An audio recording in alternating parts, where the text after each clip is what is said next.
welcome back to Crazy Little Book Page, where I talk about books and the pages in them. I have a little bit of a book haul for you this video, just because I want to talk about the books that I got this week. And if you guys want to see weekly book hauls for books that I get, or like if you want to see book hauls in my vlog videos, let me know. I don't always get books every week, but I will start putting them in if you guys want to see that, just because I don't want to start doing monthly wrap-ups of hauls that I've done or TBRs anymore, because I never follow my TBRs and it kind of seems disingenuous for me to do them if I don't ever follow them. So let's get into it with the books that I got this week, and we'll go from there. So the first book that I got this week was A Court of Thorns and Roses by Sarah J. Maas. I've heard so many things about this book. Half like the book and love the book, and half do not like the book or love the book. So I don't know if I will like this book, but I'm willing to try it out. It seems like something I'm interested in because it is YA high fantasy, which I do enjoy YA fantasy, so I'm looking forward to reading this. I'm gonna pick up Throne of Glass at some point, maybe this week, maybe next month, who knows. And then I picked up Alice Approximately by Jen Bennett. This is a book that I've had on my radar for 2 years now that I have been looking forward to. I've heard a lot of good things about Jen Bennett's writing. I've never actually read any books by her, and these next couple of books that I got were on 3 for $10 or $6 each, so I just picked up 3 because you can't beat that kind of deal. So I picked this up from the YA section, so I'm excited to read this. I don't really know much about it other than a lot of people I follow on Instagram and YouTube also really like Jen Bennett's books, so I figured I'd pick it up. The next book that I got was A God in Every Stone by Camilla Shamsi, and it's a fiction book set in Turkey in 1914, so it's historic fiction, which I really tend to enjoy, and it's about another country, which I also tend to like in my reading, is learning about other cultures. And it says on the back, in the summer of 1914, a young English woman, Vivian Rose Spencer, joins an archaeological dig in Turkey, fulfilling a long-held dream. She falls in love with a Turkish archaeologist, Tahsin Bey, and joins him on his quest to find an ancient silver circlet. But the outbreak of war in Europe brings her idyllic summer to a sudden end, and her new friends become her nation's enemies. Thousands of miles away, 20-year-old Pathan Quayam Gul is learning about brotherhood and loyalty in the British Indian Army. So it also has, this is in the time of partition, which is a really interesting time in British and Indian history, and this starts in the the beginning of World War One. I totally forgot that 1914 was like the World War One era. So it says, when he loses an eye in battle and is sent to England to recuperate, his allegiances falter. Returning home at last, Khayyam shares a train carriage with Vivian Rose, whose continued search for the circlet has led her to Peshawar in the heart of the British Raj. Many years later, the two cross paths again, and their loyalties will be tested once more amidst massacres, cover-ups, and the disappearance of a young man they both love.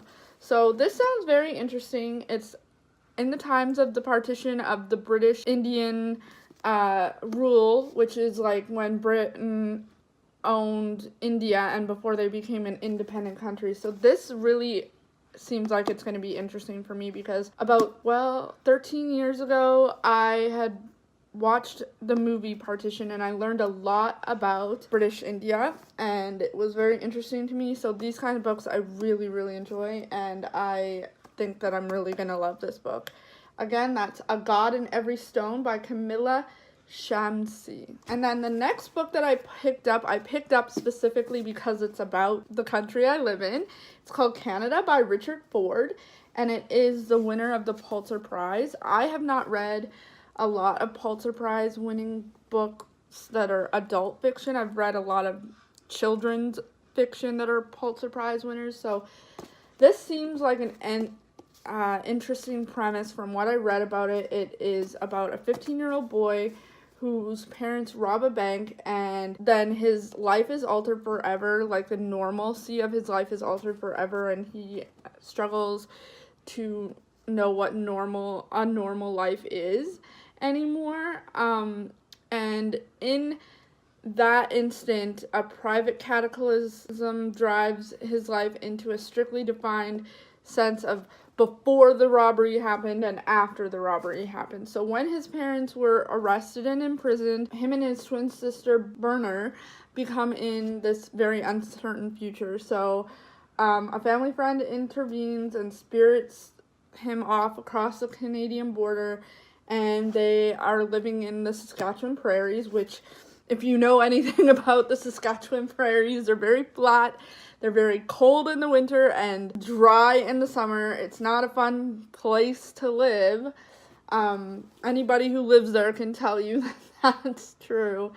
And so he's taken in by this guy named Arthur, who is an enigmatic and charismatic American, and he has a violent and dark nature. So it says Canada is a profound novel of boundaries traversed, innocence lost and reconciled, and the mysterious and consoling bonds of family.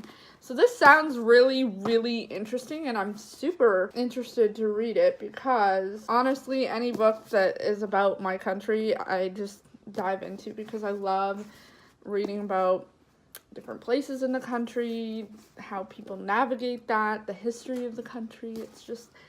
It makes me nostalgic for a country I already live in. So I haven't really finished any books in the last day since I filmed my last clip for my last video, which is now up on YouTube by the time you're seeing this. So I don't really have an update there. I'm about 45% through Escape, and I don't know why it's taking me so long to read. Probably because I keep putting it off, and I only have 5 hours left, so I should just sit down and read it. And I'm about halfway through the next book in the Starry Hollow Witches series. So I think that's everything that I can update you with right now. Hey everyone, so I'm about 62% of the way through the Escape plan. I have a couple of more books to show you guys that I got the other day. First book is called Saints and Misfits, which, if you're familiar with Kayla over Books and Lala, you have heard of this book. It's by S.K. Ali, and it's about a Muslim Canadian girl who is navigating a world basically where people have Islamophobia and there is a lot of racism in her school and against her family, and she's navigating that world. So I got this because I'm trying to pick up more diverse reads, and if you notice in my last clip, I got a couple of other socially diverse books, so I wanted to add this to my collection because it's been on my radar for quite some time. Then I got Nightfall Over Shanghai, which is about a family in 1944 who are escaping the Nazi regime. The man is a doctor, and his wife is also a surgeon, and she's Eurasian, and the man is a Jew. So they're escaping Nazi Europe as refugees, and they end up in the Shanghai ghetto for refugee Jews, which is an actual place. It's no longer there now because they took it down, but it used to be called the Ghetto City, and it housed thousands of refugee Jews in this ghetto. And so they end up having to go back into the war. This guy is sent inland to work for the Allies as a field doctor, and his wife is sent to this other place, and he meets a Canadian nurse, and she meets somebody, and they have to reinvent their family and get through that time, and face that challenge and find a way to survive not only their marriage but this war. So I think I'll enjoy this because it is historical fiction. It is set in World War II, so I look forward to reading this. The next book that I got is called The City of Deve by Manil Suri, who is the author of The Death of Vishnu, which I have not read, but I have been interested to read it because it is a Penn Faulkner finalist. And that is a really huge literary award. So this is about Sarita, who is trying to find her missing husband Karun in the streets of Mumbai. So it's set in India. And also Jazz, who is homosexual and searching for his own lover, and they kind of cross paths, and so they're drawn to the Devi Ma, which is the patron goddess who's appeared repeatedly to save her city, Mumbai. And it says, "Whom would you seek if the world were to end in 4 days?" So it looks like they're on an adventure to seek out their loves before the world ends in 4 days. And I'm kind of curious because this is about India. I've been interested in India for a long time. The British Raj, the partition. So I'm super excited about this book as well. It seems like it's going to be a very good book. I'm still reading the second in the Starry Hollow Witches series. I'm about 3/4 of the way done that one, and it is doing well. And then the next book I'm going to be starting, that's an audiobook, is Ruin of Stars, which is the second in the Mask of Shadows series. So I'm excited for that. So I finally finished The Escape Room. Oh my gosh, that took so long. It was 11 days. I won't be letting you know my review of the book until it is released in the magazine. Just because, yeah, I don't want to ruin it for potential people who are looking for the magazine. With that being said, I'm going to start this book. This shouldn't take me too long because her other books didn't take me that long, and I really love her writing, so it shouldn't take me that long to get through it.